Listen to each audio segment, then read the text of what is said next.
you want to start formulating, the first thing you need to do is you need to get your measuring scale, because you're going to be measuring anything and everything you use. You know, skincare formulation, hair care formulation has, it's also a science. It's also a science, so we have to deal with accuracy. Accuracy, very very important. So here is our scale. Now this scale, it measures between 0 to 5 kg. I don't know if to measure up to 5 kg, because it looks it looks a bit fragile to me.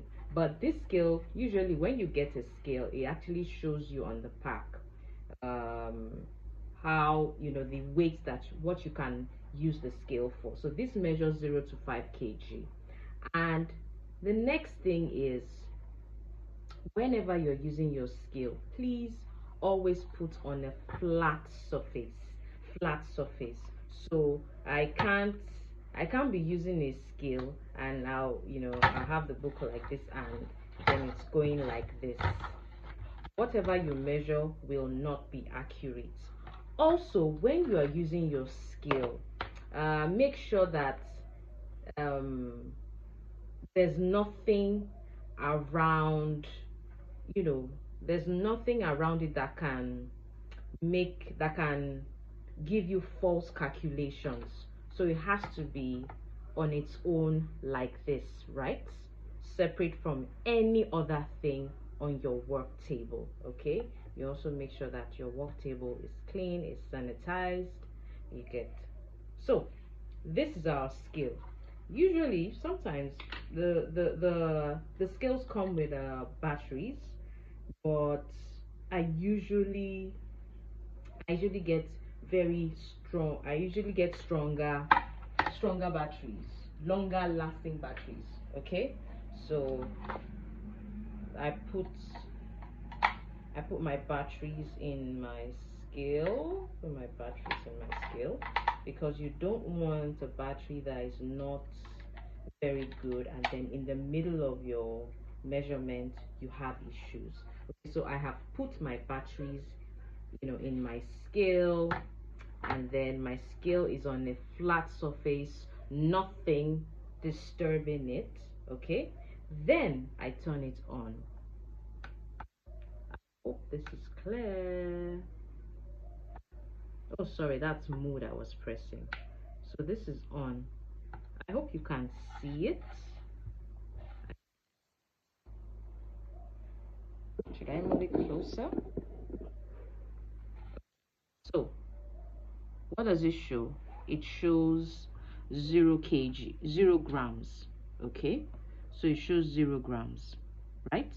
So we always have to start from 0. We always have to start from 0. So let me show you how you can measure with it. Now for instance, let's say I want to measure something in this container, right? Remember that my scale is on, oh, I put it off again, sorry. Okay, so it's on 0. It's very you know, whenever I'm measuring, it always faces me, so this is a bit different. So it's on 0 grams like this. So imagine I want to measure something into this container, right? Now, so what I'm going to do, so I'll open my container, and you'll notice that if I put it on top of it, so what does it weigh? This is 41 grams, right? Now I want to put something inside this container. Whatever I put inside this, because of the 41 grams, that will add to it. But because I need to be very very accurate, sometimes it's good to measure the container, what the container weighs. So for instance, this our container weighs 41 grams. So let's write that down. As a formulator, you always have to have your jotter and your biro beside you. So container weighs 41 grams, right? And then you can add what you want to it. You add whatever it is you want to add to it. Okay, But when you do that, if you do it this style, you are going to have to subtract. Let's say this container weighs 300 grams, right? Let's say this container weighs 300 grams. That's what it can contain. That means by the time you measure it, you're going to get 341.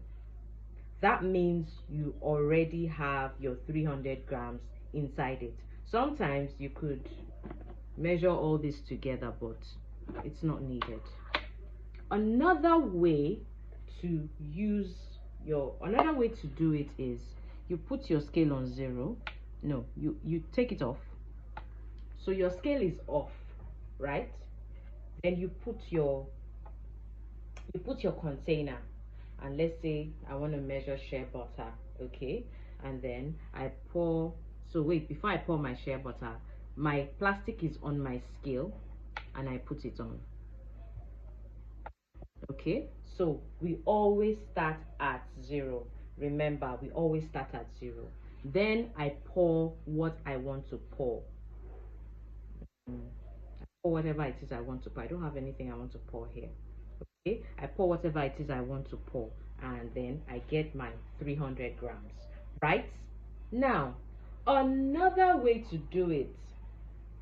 So those are 2 ways you can do it, right? So if you look at this is an empty container.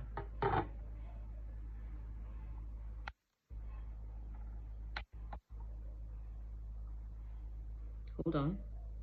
Let's turn it off. Whenever you're not using your scale, you turn it off. So I want to explain something. So for instance, I have this container and I have this one that is full. So these are 2 of the same containers, but this one, contains something. So what I can do to be able to get the content of how much is inside this is what we're going to do. So we first of all turn on our scale, right? We turn on our scale. Our scale is on 0, right? So we measure this. Oh, this is 58, right? Remember before we only measured this one. So this one is 58 grams, right? This is 58. Now this, and this weighs 446 grams. So this weighs 446 grams, right? So we're going to subtract 446 minus 58. Okay, so let's do our, so 6 minus 8, because you can't take that, so we borrow 1. Oh, look at it now. We borrow 1, that's 3. Then we have 16 minus 8, right? That is 6. Sorry, that's 8. Then 43 minus 5, so 1, that's 8, that's 388. So what is inside this container is 388 grams. Okay, now one of the reasons why you need to measure whatever container you're using is just that it's just in case because sometimes you can have a container on the scale, and if that container on the scale stays on the scale for too long, it can go off. Yes, if you have a container on your scale for too long, it can go off, right? So it's advised that whenever you're not using your scale, turn it off. Whenever you are using it, make sure you use it quickly, because if you have something on the scale for too long, it can go off. I hope this was helpful. If it was helpful, let me know in the comment section, and let me know what questions that you have. Good day. My name is Datero. See you in the next video.